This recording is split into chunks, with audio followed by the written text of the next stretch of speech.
el apoyo de la institución educativa Joaquín de Caicedo y Cuero y realizado por el profesor Roberto Rodríguez. Muy buenas noches, Paula. Hola Juliana, ¿cómo estás? Muy bien, gracias. Empecemos. ¿Dónde se establecieron los sofistas? Los sofistas se establecieron principalmente en Atenas. Ellos salieron de las colonias de Grecia a situarse en Atenas.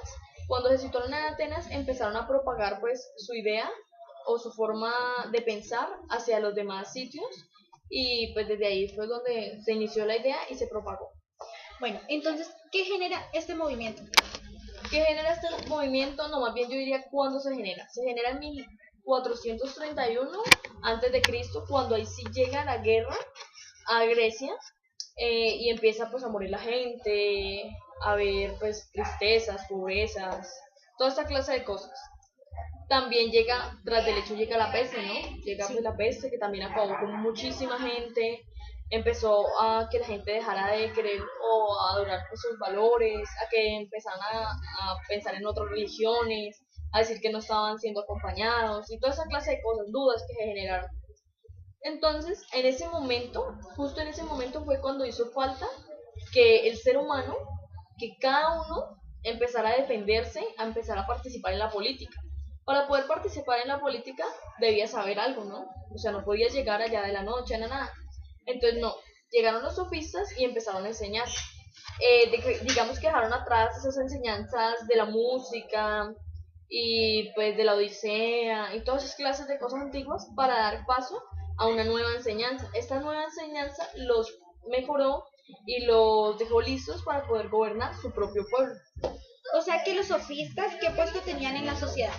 Los sofistas tenían un puesto muy privilegiado, ¿sí? Sí, un puesto muy privilegiado porque constantemente estaban siendo buscados, halagados, elevados por la sociedad, exacto, muy aclamados por el pueblo, ya que eran considerados como sabios, como personas que tenían un conocimiento mucho más allá de todas las cosas, sobre conocimiento sobre la vida, a nivel humano, a nivel personal, espiritual, de toda clase de conocimientos.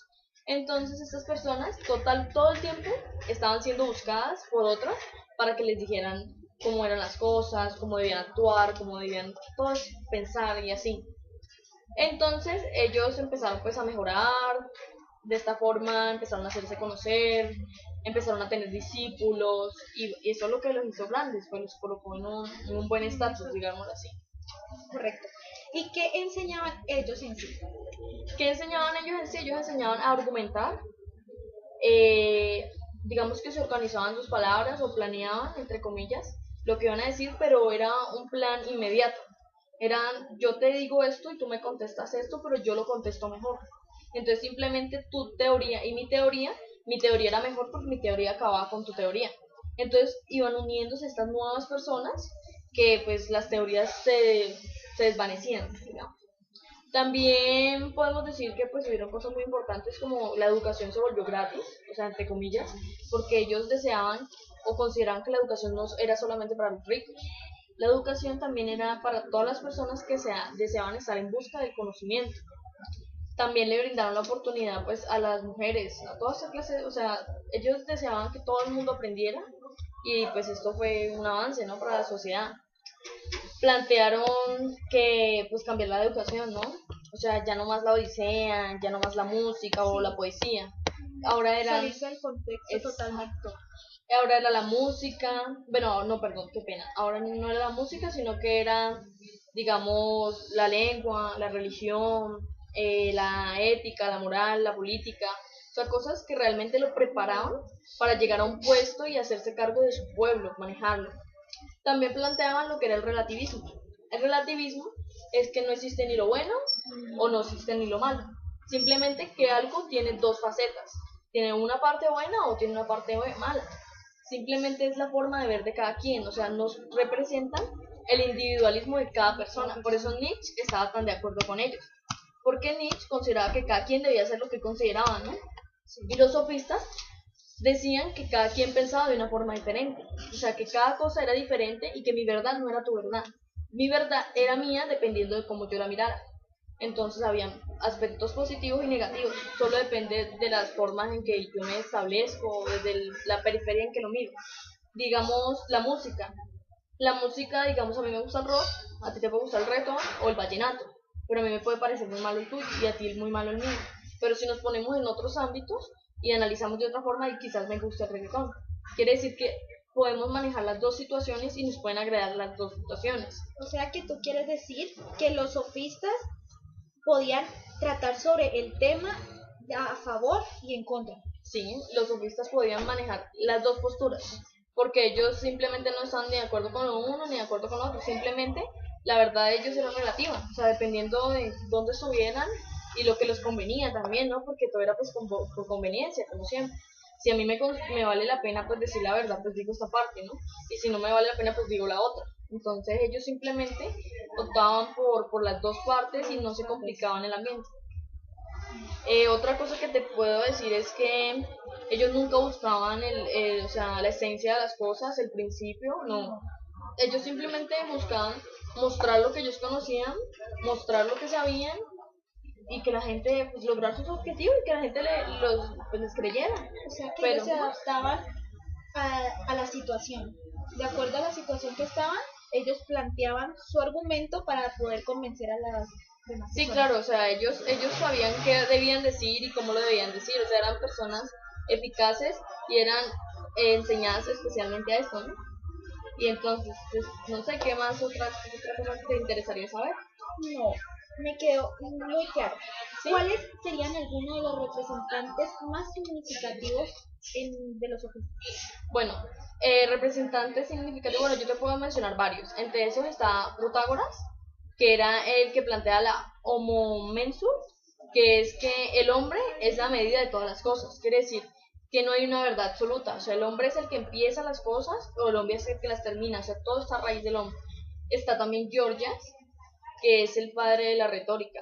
Él manejaba, o sea, todo este mismo aspecto de los sofistas, pero a un punto más allá, porque él ya miraba la forma en que hablaba, la entonación que utilizaba, los aspectos que mostraba, o sea, absolutamente todo. Él era un tipo hábil en esa práctica, digámoslo así. Está también Zeus, que él pensaba que la muerte temprana era lo mejor, ¿no? Estaba Hipras, que se oponía a las leyes. Él consideraba que las leyes no iban con la naturaleza, sino en contra de la naturaleza. Estas leyes oprimían a las personas. Entonces, ¿qué tienen como en similar todos estos? Es que ellos siempre defienden su punto de vista y entonces ellos desean que las demás personas consideren este punto de vista. Ya está en las personas, pues, si aceptan o no lo aceptan. Bueno, ¿desde qué momento los sofistas pasaron de estar en lo más alto a caer ya como manipuladores? A ver, esto empezó a pasar en la época de Sócrates, cuando Sócrates fue considerado que era el perturbador de los jóvenes, o sea, el que les daba malas enseñanzas y toda esta clase de cosas. Entonces, ¿por qué? ¿Por qué se consideró así tan fuertemente? Porque se oponían a él unos grupos muy fuertes. Estaban los sofistas, estaban los políticos, estaban los poetas, o sea, eran puros grupos intelectuales. Quiere decir que o sea, era muy difícil competir contra toda esa clase de gente. Entonces, cuando ya Sócrates muere, entonces Platón es el que queda, entonces empieza, pues era su gran discípulo, ¿no? Entonces Platón empieza a escribir y entonces 50 años más tarde es que nos venimos a dar cuenta que Platón determina desde esa época que los sofistas eran falsos, eran mentirosos, eran manipuladores, manejaban la verdad a su conveniencia, o sea, simplemente que eran personas malévolas, en pocas palabras, que no deseaban el bien de nadie, simplemente dañar la sociedad. Y ahí fue que pues empieza a arraigarse este pensamiento. O sea que entonces yo considero, y en conclusión, que no eran los sofistas los que, por decirlo así, eran charlatanes, simplemente era que las personas no tenían la capacidad de poder defender su postura, o sea, de poder defender sus ideas, sino que se dejaban influenciar por los sofistas y cambiaban totalmente las cosas. Sí, podría decirse sí, porque digamos los sofistas no tenían la culpa, sino que simplemente ellos mostraban su forma de pensar, mostraban sus ideales. Hay veces pues no les convenía a los políticos, o a ciertas personas, entonces obviamente pues siempre hubo como ese contraataque, esas peleas, pero ellos mostraban estas formas de pensar y las defendían. Y simplemente ellos querían que las personas pensaran así, pero ya era cuestión de las personas. Entonces, si me preguntas a mí, yo también estoy muy de acuerdo contigo. O sea, los sofistas no tienen nada que ver, simplemente los sofistas defienden la relatividad. Entonces, yo estoy muy de acuerdo con lo que es la relatividad, porque la verdad depende de cada quien, del punto en que esté, del punto en que la sienta, del punto en que la mire. O sea, la verdad es dependiendo de la persona en quien la mire.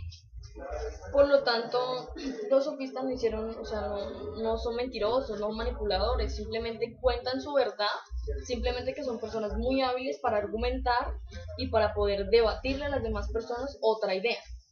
Por lo tanto, son las otras personas, como decías, que no son capaces de sostener pues, su forma de pensar o su forma de analizar para con ellos. Entonces, desde este término, pues, fue que empezó pues, todo este conveniente. Pero pues me da mucha tristeza, ¿no? Porque, digamos, los sofistas le dejaron cosas muy importantes a Grecia, como fue el cambio de su educación, para educación que realmente les enseñara y los ayudaba a manejar su pueblo, como fue el hecho de que la educación debía ser para todos, todo aquel que deseara aprender debía aprender. Sí, o sea, fueron cosas muy importantes, o sea, ellos merecían pues otro espacio, otras cosas mejores, ¿no? O sea que entonces tenemos que sacarnos la idea errónea que tenemos muchos estudiantes de que pues gracias a Sócrates los sofistas eran manipuladores y muchas cosas más. Entonces ya gracias a lo que tú nos explicas podemos encontrar la verdad de esto. Claro, exactamente como tú lo dices. Y pues poniéndonos ahora en lo que hemos aprendido pues sobre los sofistas, lo que hemos aprendido sobre los sofistas, sí, definitivamente. La verdad depende de cada quien que la mire. Entonces la verdad de los sofistas es dependiendo de cada quien que investigue, aprenda y considere. Bueno, con esto concluimos. Muchísimas gracias a todos ustedes y hasta la próxima. ¿Chao?